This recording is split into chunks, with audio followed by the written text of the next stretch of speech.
Hello यावाची good morning. स्वागत छ तपाईहरुलाई मेरो अर्को ट्राभल ब्लगमा।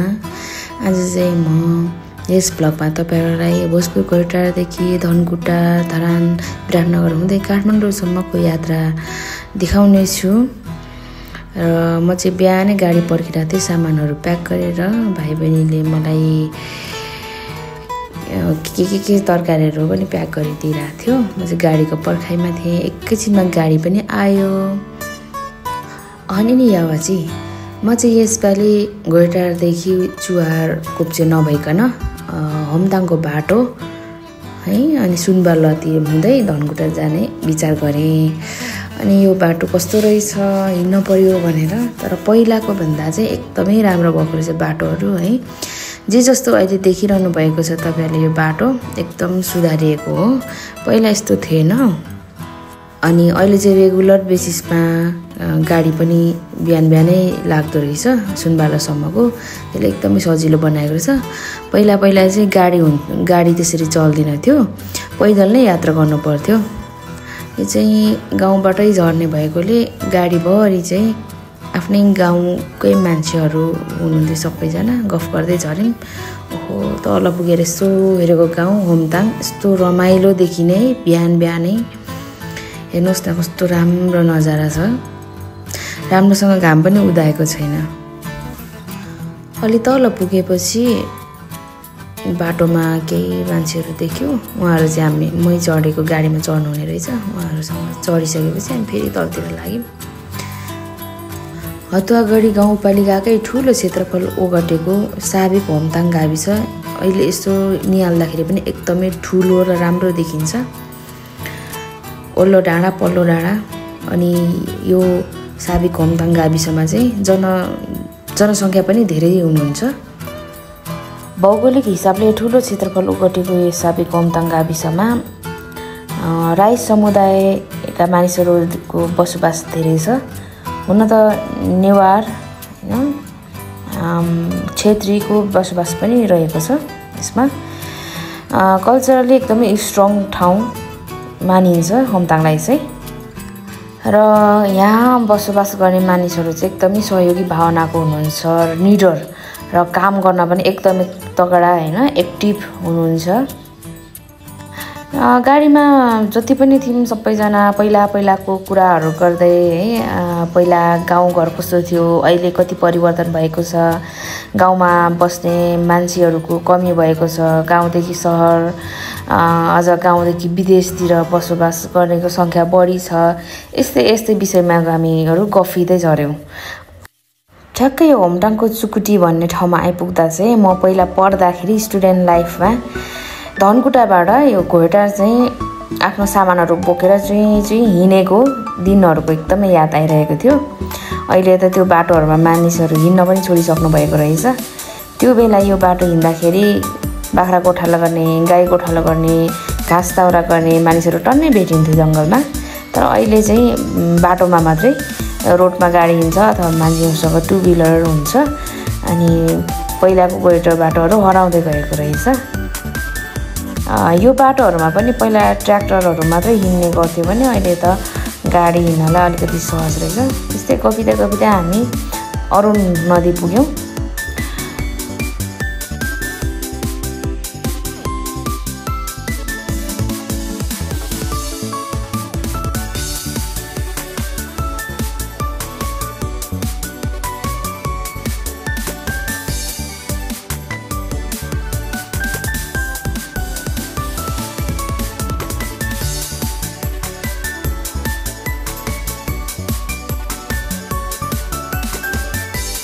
अरुण तर्ने पुल नजिक पुग्दाखेरि यहाँ बेचिएका गोलाई भनौं लक्कडीहरु पनि यहाँ साइडमा राखिरहेको रहेछ। यो देख्न सकिन्छ। हाम्रो यो गाडीको यात्रा चाहिँ यहीसम्म हो। यो पुल झोलुङ्गे पुल चाहिँ कटेर हामी हिँडेरै पारी तर्नुपर्ने हुन्छ आफ्नो सामानहरु बोकेर है। साथीहरु यसो देख्न सक्नुहुन्छ सबैले आफ्नो सामान बोकेर पारी तर्ने। पारीबाट अर्को गाडी लाग्छ। यो गाडी चाहिँ पाक्रीबास हिले धनकुटा हुँदै धरानदेखि इटरीसम्म पनि जान्छ है। साथीहरु यो पुल पारीको यो गोरेटो बाटो देख्दै हुनुहुन्छ यो चाहिँ पुरानो पैदल मार्ग हो। जुन चाहिँ घोइटा निस्किन्छ। पहिला रोड नहुँदाखेरि यही बाटो हिँडेर मान्छेहरू घोइटा चढ्ने गर्थ्यो।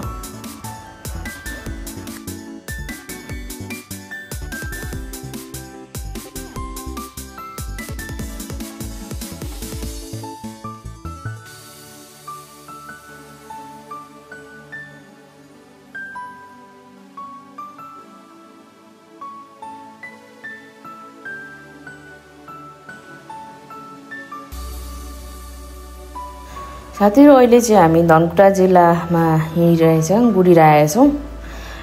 यता पनि रोड चाहिँ एकदम कच्ची नै छ। अहिले त यसरी विद्यार्थीहरू हेर्दा पनि फेरि स्कुल जान पाए जस्तो लाग्ने है। अलिक माथि धनकुटा मुगामा यो पूर्व प्रधानमन्त्री सूर्यबहादुर थापाको हजुरबुवाको मूर्ति देख्न सकिन्छ। मुगा गाविसदेखि अलिकति मात्रै मासतिर चाहिँ यो पार्क बनाउन थाल्नु भएको रहेछ। एकदम राम्रो छ। अब अहिले त बनिसकेको रहेनछ, हेर्दा एकदमै राम्रो छ।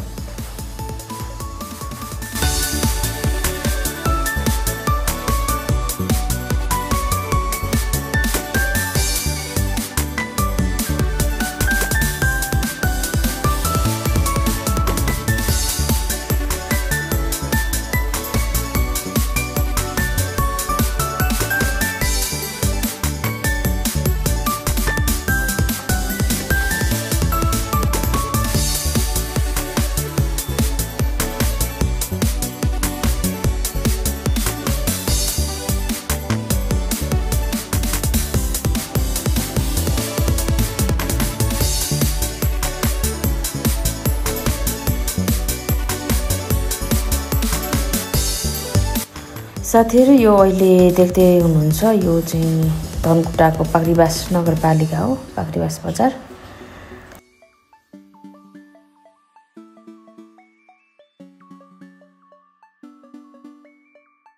साथीहरु हामी चाहिँ यो पाक्रीबास बजार कटेपछि हिले बजारतर्फ लाग्ने छौं। यहाँदेखि चाहिँ बाटोहरु एकदमै राम्रो छ, त्यस्तो खाल्डाखुल्डी पनि छैन।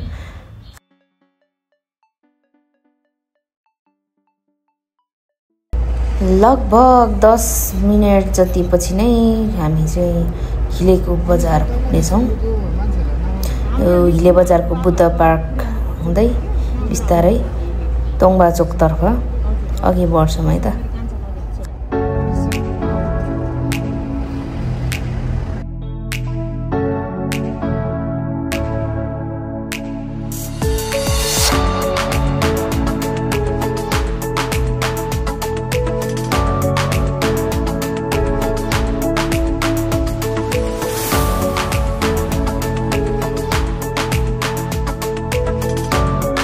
हिले बजार धनकुटा जिल्लाकै एक ठुलो व्यापारिक केन्द्र पनि हो।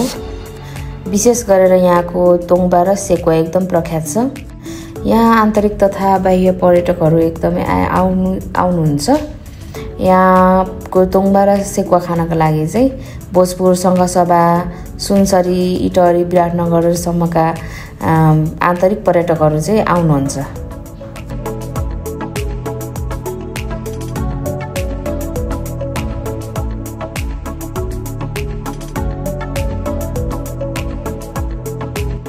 देख्न सकिन्छ यहाँ तोङबाको मूर्ति जुन चाहिँ एकदमै फेमस छ।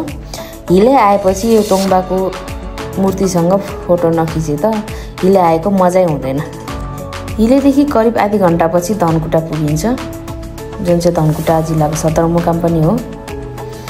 यहाँ भोजपुर सङ्घसभा, धनकुटा, तेह्रथुम, पाँचथर, ताप्लेजुङबाट चाहिँ उच्च शिक्षाको लागि त्रिभुवन युनिभर्सिटीमा पढ्न आउने विद्यार्थीको सङ्ख्या एकदमै धेरै हुनुहुन्छ। धनकुटा बस पार्कदेखि करिब 40-45 मिनटमा मूलघाट पुगिन्छ, जुन चाहिँ आँप र उखुको लागि एकदमै फेमस छ। यो ठाउँमा चाहिँ पिकनिक खान आउने र यो पुलमा फोटो खिच्न आउनेको भिड एकदमै बढी हुन्छ।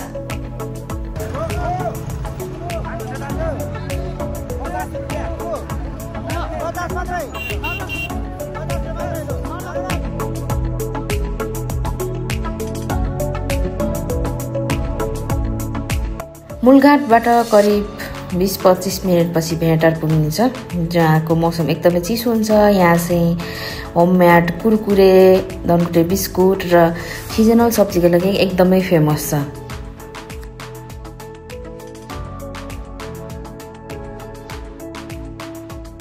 धनकुटाबाट करिब 3.5 घण्टाको यात्राले एकदमै थकान महसुस भएको थियो मलाई चाहिँ।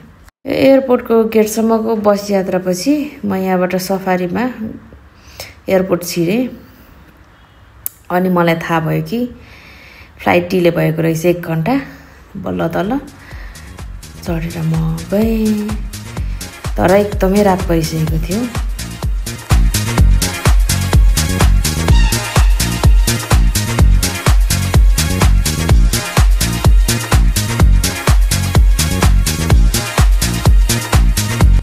साथीहरू, एक त फ्लाइट डिले भएको थियो, डिले भएर रात परेको थियो।